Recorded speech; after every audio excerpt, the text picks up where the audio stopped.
Montreal in Canada is just awesome for me. I'm here for the first time and I like it so much. Speaking of the event, ESWC, it was really great. Everything was awesome, but the network issues, that was the only thing I guess that was a problem for this event and the organizers. The other things like schedule, PCs, configurations, and everything else, and support staff from the ESWC who bring your water, Red Bulls and such. Everything was good. Actually, I like Canada. I read a lot about Canada, about economic system, and I know that the population of Ukrainians in Canada is so huge. It's like 2 million people, and I love Canada. I'm really expressed. I mean, you look at in the past Counter-Strikes, like in 1.6, we had a good scene going, and then once you got the Chinese and all the Asian countries in, it really propelled the game to the next level, and we really had a severe increase in spectators. I mean, look at League of Legends, look at Dota. Both games have these very impactful Asian countries that are actually playing at the top level, and the viewership just increases tremendously, which means all the tournaments get bigger. The increase of popularity in Counter-Strike in these other countries definitely are helping grow the game, and it's so exciting to see a team like QU, as you said, beating a French team, which, you know, in the past year or two in CSGO that would have been unheard of. What did you think about the food here? Oh, food here is pretty good. It's like, mix between NA food and French food. So it's really good. It's awesome.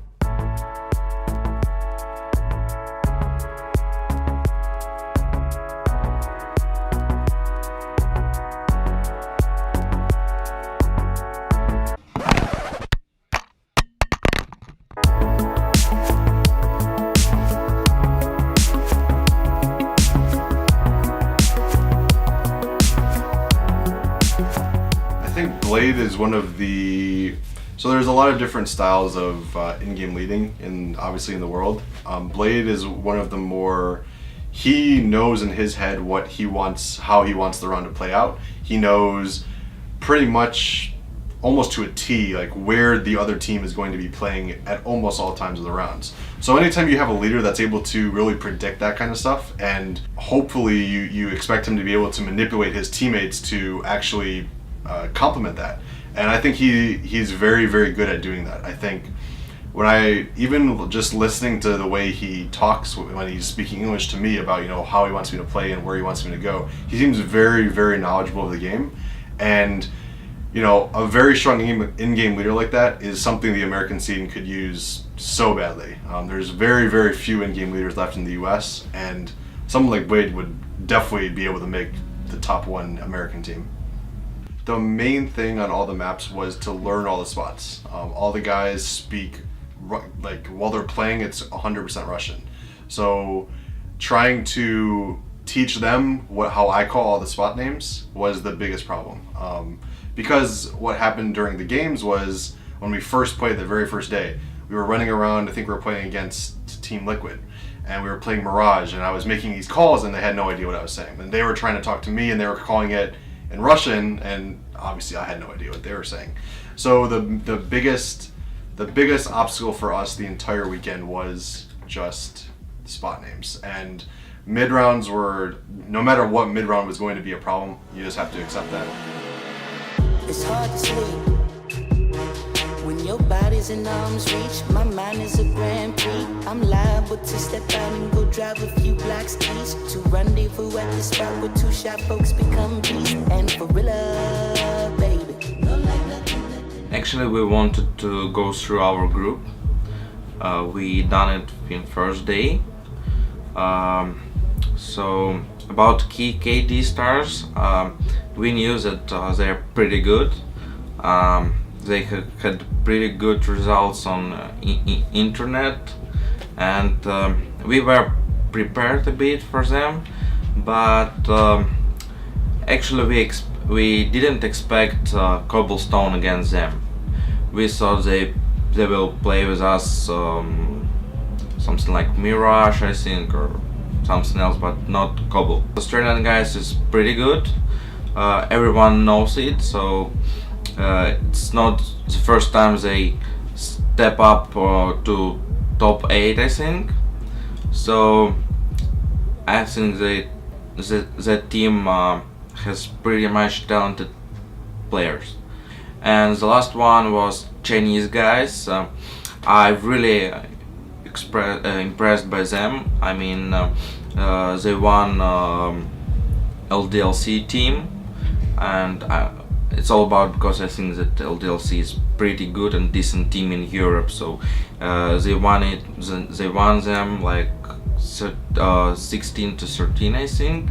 And yeah, I hope that Chinese CS:GO will have progress, and we will see more Chinese team on such tournaments in the future. When I realized that we're gonna play like NIP, I wasn't thinking like this game like our being on this tournament is gonna be over because of like NIP is a good team. I woke up early and watched a lot of their demos.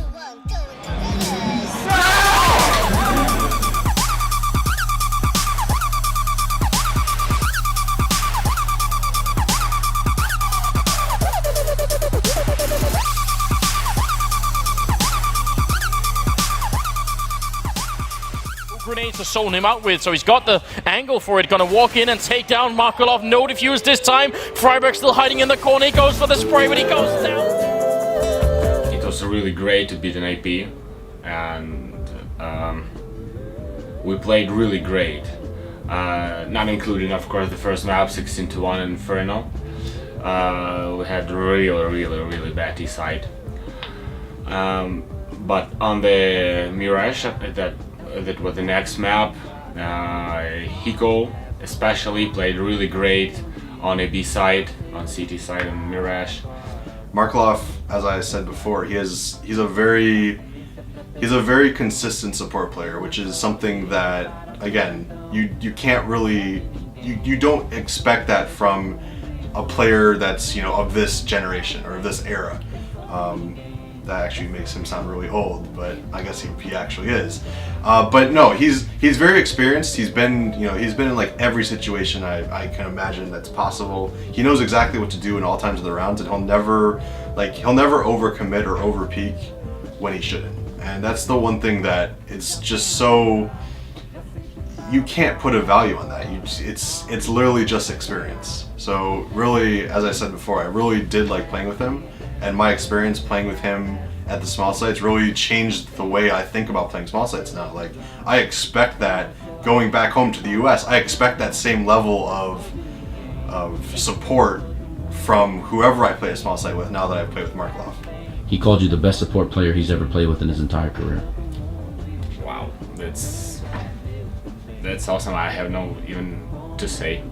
I'm really glad that I expressed him so much. I really tried it as my best to do so. I will try to explain him what we need to do, how we're going to play, some like micro moments, and almost everything worked out good for us. Talk about your interactions with Hiko throughout this entire trip. Oh, actually, he's a good guy. I like him. He's calm. He's not toxic as someone says, like it's a bullshit, you know. So he's a good guy, and our team like him. All the time when the team, which is like which has lower rank, wins the top team, people usually.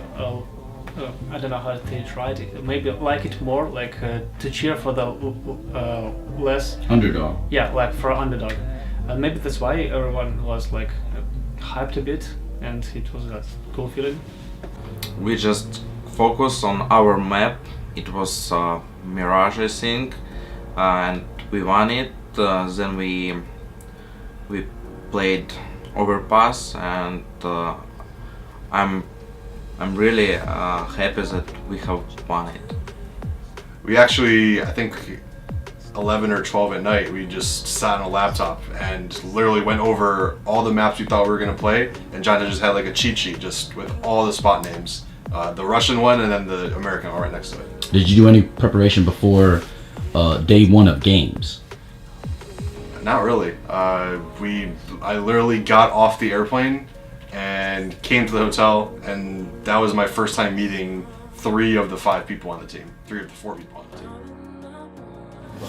So I would like to thank to our sponsors, to Vulcan, Tour Guide, Zoe and Raven for supporting us and stuff. Also, I want to thank to our Flipside staff. Your guys amazing. I love you. Thank you very much for supporting. And of course, I want to thank to all the fans who cheer me for supporting us no matter what, in losing or winning moments. It's really, you're really helping us to get up from the knees and giving us motivation to move forward. Thank you very much.